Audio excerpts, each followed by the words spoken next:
마태복음 8장 23절부터 34절까지의 말씀입니다.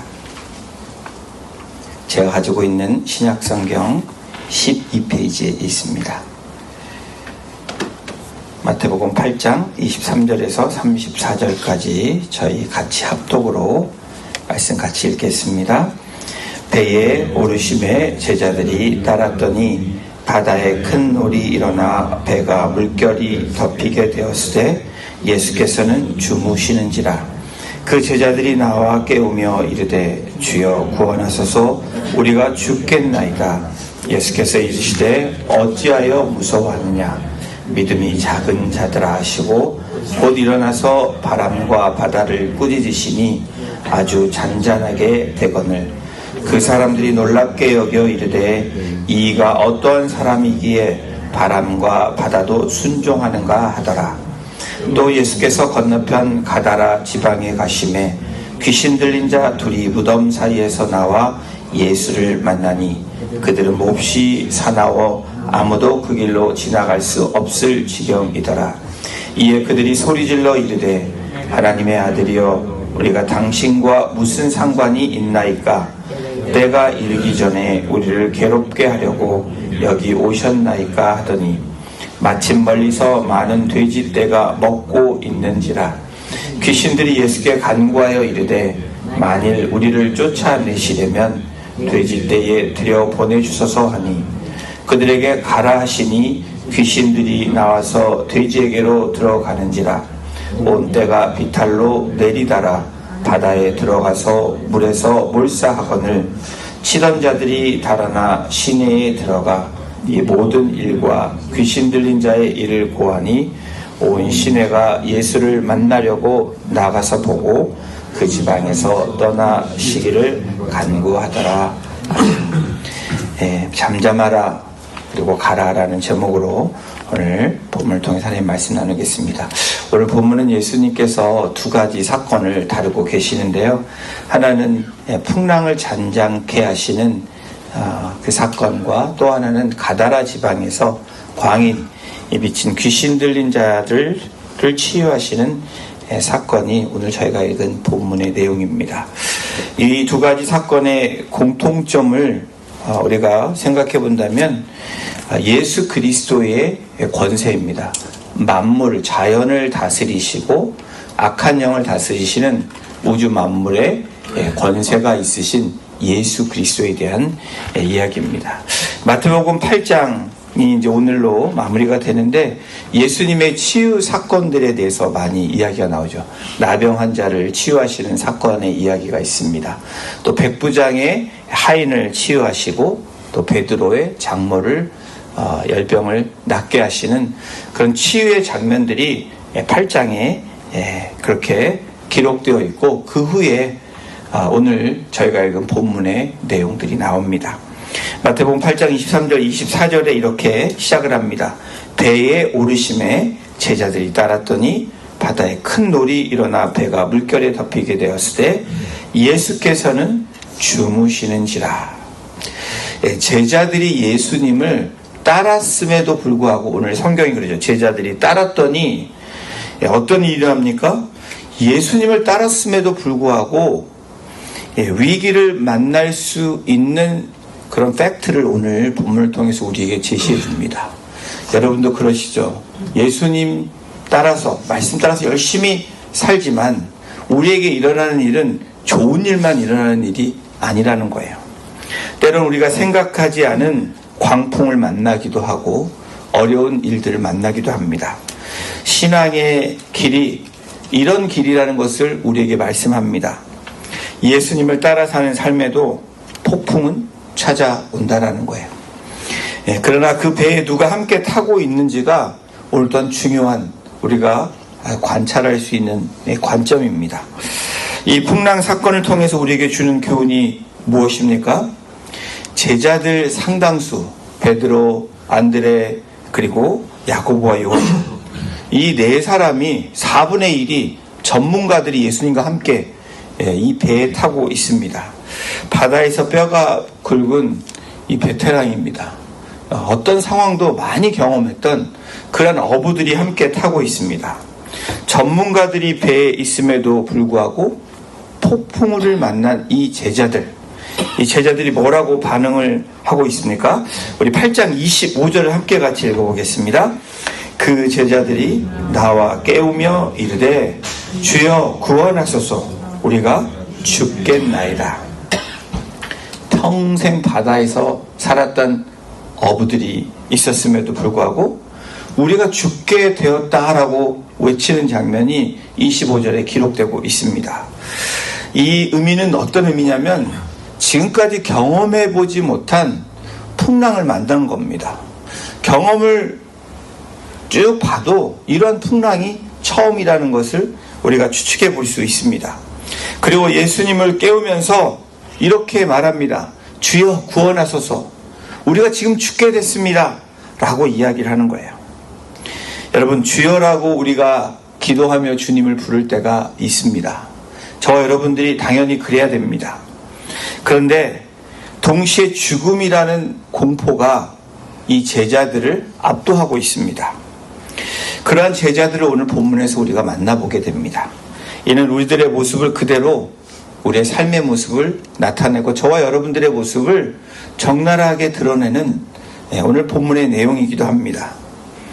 우리는 입술로 고백합니다. 주님이라고 부르고 또 주님을 사실 요청을 합니다. 그런데 여러분 어떻습니까? 우리 입술의 고백과 마음의 상태가 일치하지 않는 우리들의 삶을 우리가 스스로 경험하게 되죠. 나의 모습, 우리의 신앙은 어떻습니까? 유명한 설교가 찰스 스펄전은 믿음에 대해서 이렇게 비유를 했습니다. 풍랑이 몰아치는 배 위에 모두가 비명을 지르며 도망하고 있는데 한 어린 아이 하나만 구석에서 평온한 가운데 놀고 있는 것입니다. 사람들이 의아하며 그 아이에게 묻습니다. 너는 무섭지 않니? 라고 묻자 이 아이는 웃으면서 다음과 같이 대답을 합니다. 이 배의 키를 잡은 분이 우리 아빠예요. 이렇게 얘기했다는 거예요. 이것이 믿음이라고 유명한 설교가였던 찰스 스펄전 목사님이 이렇게 비유를 했습니다. 여러분, 믿음이 뭐라고 생각하십니까? 우리 인생의 키를 잡고 계신 분, 우리 인생의 운전대를 잡고 계신 분, 비행기로 치면 비행기의 이 기장과도 같은 책임을 지시는 분을 신뢰하는 것이 바로 믿음이라는 거예요. 그러나 제자들은 큰 폭풍이 오니까 두려움이 엄습해 옵니다. 여러분, 우리의 인생 가운데 두려움이 오는 것은 당연합니다. 그리고 두려움을 느끼는 것이 우리의 감정이기 때문에 이런 것이 잘못된 게 아니에요. 그런데 두려워 떠는 제자들에게 예수님께서 뭐라고 말씀하십니까? 26절에 이렇게 말씀합니다. 우리 함께 읽어보겠습니다. 예수께서 이르시되 어찌하여 무서워하느냐? 믿음이 작은 자들아 하시고, 여기까지만. 예수님은 그들이 무서워하는 이유를 환경이 폭풍이 아닌 믿음이 작은 것에서 지적하고 계시다는 거예요. 예수님이 사용하신 믿음이 작은 자라는 이 원어의 뜻을 살펴보면 어떤 의미냐면 믿음이 아예 없는 그러한 모습을 이야기하는 것이 아닙니다. 믿음이 조금 있지만 결정적인 순간에 작동하지 않은 믿음을 말하고 있는 거예요. 환경에 압도당한 믿음, 또 어떤 사건에 압도당한 믿음, 그래서 믿음이 있었지만 그 환경이 더 커서 그 믿음이 올갱하지 않는 그런 상태를 말하는 것이 믿음이 작은 자라고 주님께서 부르시는 그 단어입니다.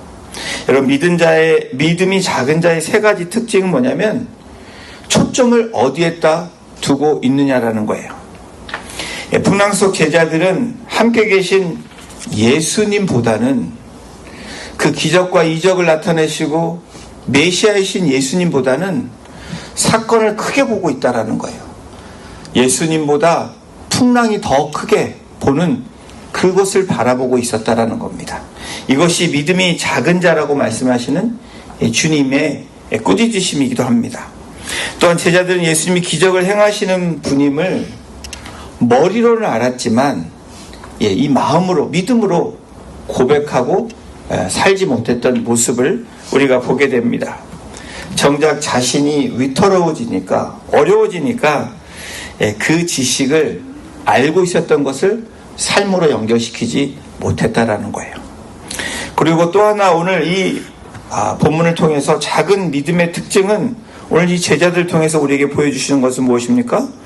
하나님을 믿지 않는 것이 아니라 하나님보다 걱정이 더 큰 상태를 말하고 있는 거예요. 우리가 하나님의 존재, 그리고 우리 구원자이신 예수님의 존재를 우리는 잘 압니다. 머리로도 알고 때로는 가슴으로도 느껴요. 근데 여러분 어떻습니까? 걱정이 더 커지는 우리들의 모습을 우리가 경험한다면 그것이 믿음이 작은 자라고 말씀하시는 주님의 음성이라는 거예요. 비행기가 심한 난기를 만난 경우를 여러분들 경험해 보셨을 겁니다. 그때 크게 비행기가 흔들립니다. 승객들이 때론 놀라서 소리를 지르는 승객들도 가끔씩 있습니다. 하지만 같은 비행기에 탄 노련한 기장은 상황을 통제하며 방송을 하죠.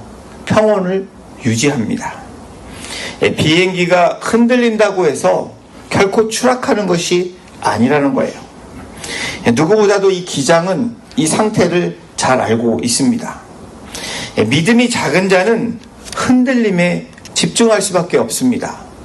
그러나 믿음이 있는 큰 자는 기장의 실력, 또 하나님의 실력을 믿음으로 안전벨트를 매고 기다리는 사람이 믿음이 큰 자라는 거예요. 여러분 비행기 타실 때 내가 믿음이 적은지 큰지를 여러분 한번 테스트해 보십시오. 제자들은 바로 전에 백부장의 하인을 고치시는 장면을 목격하고 실제로 그 음성도 듣고 예수님이 뭐라고 말했는지도 분명하게 들었습니다. 분명한 목격자입니다. 증인입니다. 그리고 백부장을 향해서 주님께서 말씀하시는 그 말씀도 똑똑히 들었던 사람들입니다. 뭐라고 말씀하시죠? 마태복음 8장 10절에 보면 내가 진실로 너희에게 이르노니 이스라엘 중 아무에게서도 이만한 믿음을 보지 못했다라고 말씀합니다. 그리고 오늘 본문에서 26절에 무서워하느냐 그러면서 믿음이 작은 자들아 라고 이 제자들과 백부장의 이 두 사람들, 이 부류들을 묘사하면서 믿음이 큰 자와 작은 자를 이야기하고 계셔요. 예수님께서 제자들을 꾸짖으시는 장면은 여러분 단순한 책망이 아닙니다. 어쩌면 오늘 이 말씀을 통해서 우리에게 말씀하시는 것은 믿음이 작은 자들아, 저희가 혹시 그런 상황이라면 여러분 어떻습니까? 단순한 책망이 아니라 위기 상황에서 우리가 무엇을 놓치고 있는지를 오늘 본문을 통해서 우리에게 말씀해 주시는 주님의 사랑의 교훈이라는 거예요. 오늘 이 사건을 통해서 하나님 나라에 살기 위해서 우리 스스로에게 질문을 해봐야 됩니다. 내 삶의 풍랑 속에서 내가 잊고 있었던 것이 무엇인지, 주님의 동행하심이, 함께 계신 주님을 잊고 있었는지, 아니 함께 동행한다고 알면서도 그분을 신뢰를 하고 있었는지를 우리 스스로에게 물어봐야 됩니다. 주님께 살려달라고 비명을 지르고 있는 우리의 모습인지, 아니면 주님의 그 권세, 그 파워 앤 어토리티를 믿고 잠잠하라고 함께 선포하며 안전벨트인 그 말씀을 붙잡고 살아가고 있는지를 스스로에게 오늘 질문을 해봐야 됩니다. 또 내 두려움의 실체는 상황인지 아니면 주님을 향한 불신인지를 한번 이 본문을 통해서 우리를 돌아봐야 될 것입니다. 오늘 본문의 두 번째 사건은 28절부터 가다라 지방이라는 곳에서 미친 사람을 만나며 예수님께서 고쳐주시는 장면입니다. 우리 마태복음 8장 24절에 이렇게 기록하고 있습니다. 예수께서 건너편 가다라 지방에 가심에 귀신 들린 자 둘이 무덤 사이에서 나와 예수를 만나니 그들은 몹시 사나워 아무도 그 길로 지나갈 수 없을 지경이었더라. 이 가다라는 데카폴리스라는 10개 도시 중 하나입니다. 주로 누가 거주했냐면 이방인들이 거주했던 지역입니다. 본문에 나오면 이 돼지떼가 나오잖아요. 유대인들에게 부정한 동물입니다. 다시 말하면 대규모로 사육하고 있었던 이방인들이 거주하며 살았던 지역이라는 것을 쉽게 우리가 상상해보고 추측해볼 수 있습니다. 근데 여기에 등장하는 광인, 이 미친 사람은 무덤 사이에 살고 있습니다. 유대 문화에서 무덤 그리고 죽음은 부정한 것을 뜻하는 의미입니다. 이는 이들이 영적으로나 사회적으로 소외된 자들이라는 것을 우리가 오늘 알 수 있습니다. 그리고 이들이 그들의 인생이 파괴된 사람들이라는 것을 무덤 사이에 산 이 두 광인을 예수님께서 만나 주심을 보여주십니다. 이 광인들을 또 다른 소개는 오늘 마태는 그들은 몹시 사나워서 이 사람들을 보고 그 길로 지나갈 수 없었다라고 기록하고 있습니다. 제자들이 풍랑이라는 자연에 사로잡혔다면 이 광인, 이 두 사람은 어디에 사로잡혀 있습니까? 악한 세력에 사로잡혀 있는 인물들이라는 것을 우리가 알게 됩니다. 제자들은 풍랑 속에서 이가 누구냐라는 의문을 가졌다면 오늘 이 광인들은 어떻게 얘기합니까?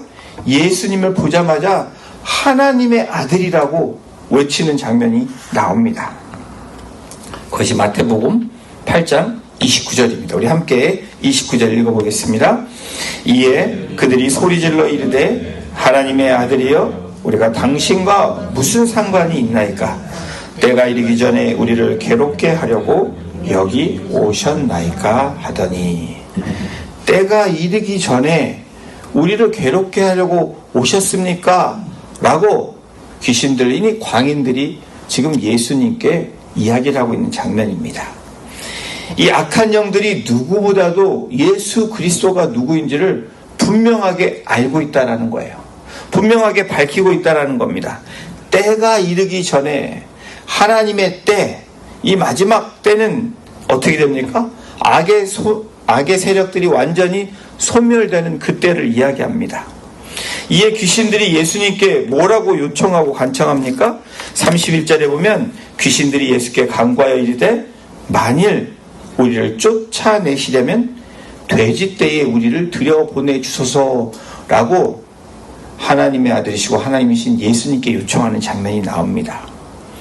예수님은 그들의 요청에 가라라는 말로 그들을 떠나보내시는 장면, 내쫓으시는 장면을 우리가 오늘 본문에서 만나보게 됩니다.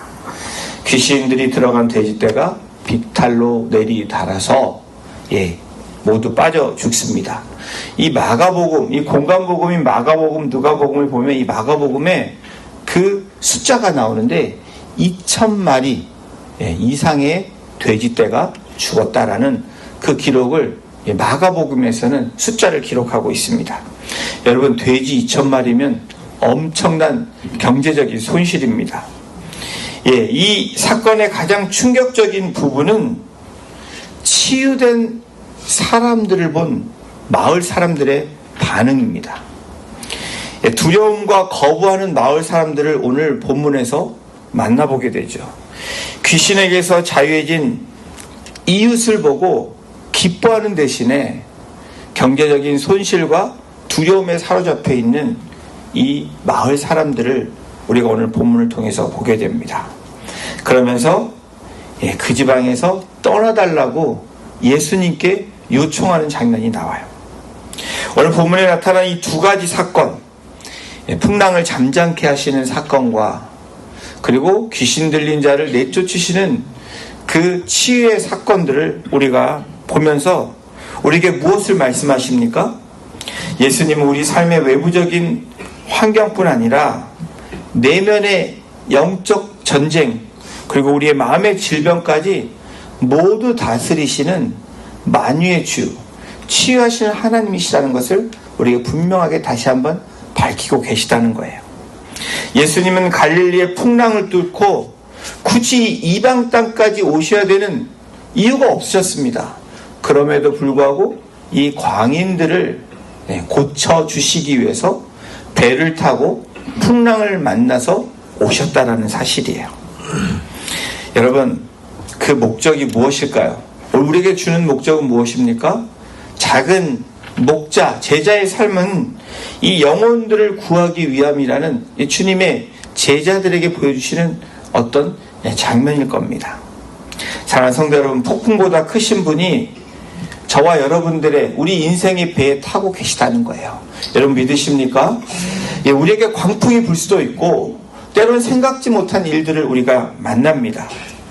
그러나 인생의 풍랑이 아무리 거세도 그 풍랑이 결코 주님이 타고 계신 배를 침몰시킬 수 없다라는 것을 분명하게 우리에게 보여주고 계시다는 거예요. 여러분, 우리는 오늘 말씀을 통해서 무엇을 묵상해야 될까요? 여전히 풍랑을 묵상하고 있다면 거기서 멈추라고 얘기하시는 거예요. 왜 두려워하느냐라고 말씀하시는 주님의 음성, 그리고 믿음이 작은 자들아 이렇게 말씀하시는 그 부르심이 어쩌면 저와 여러분들에게 말씀하시는, 그래서 뭐라고 말씀하세요? 더 의미는 왜 너희 안에 하나님 나라가 있는데 왜 누리지 못하는 거야? 라고 말씀하신다는 거예요. 사랑하는 성도 여러분, 풍랑을 묵상하지 말고 풍랑을 꾸짖으시는 주님의 권세를 믿으시고 주님을 따르시는 저와 여러분이 되시기를 주님의 이름으로 축원합니다. 가다라 강인을 고치기에 예수님은 목숨을 건 풍랑을 만나셨고 그 배가 가다라 지방에 도착하게 됩니다. 세상은 그들을 미친 자, 위험한 존재라고 이야기를 합니다. 무덤가로 내쫓았지만 예수님은 그 영혼들 위해서 그들을 찾아가 만나 주시는 장면이 오늘 우리 한 사람 한 사람에게 어쩌면 큰 위로가 되고 미친 듯이 어쩌면 세상에 우리가 소외된 자가 될 수도 있고 또 세상을 향해서 나아가는 자들이 저와 여러분의 존재일 수 있습니다. 그럼에도 분명한 사실은 예수님은 그들을 구원해야 할 가장 중요한 존재들로 여기셨다라는 거예요. 주님은 저와 여러분들이라는 한 영혼을 회복시키기 위해서 어떠한 비용을 지불하신 그 대가를 치르신 분이시라는 것을 우리가 믿고 알고 있습니다. 기꺼이 어떤 비용도 감수하시는 분이 바로 우리 주 예수 그리스도라는 것을 우리가 믿고 오늘도 이 자리에 나온 것입니다.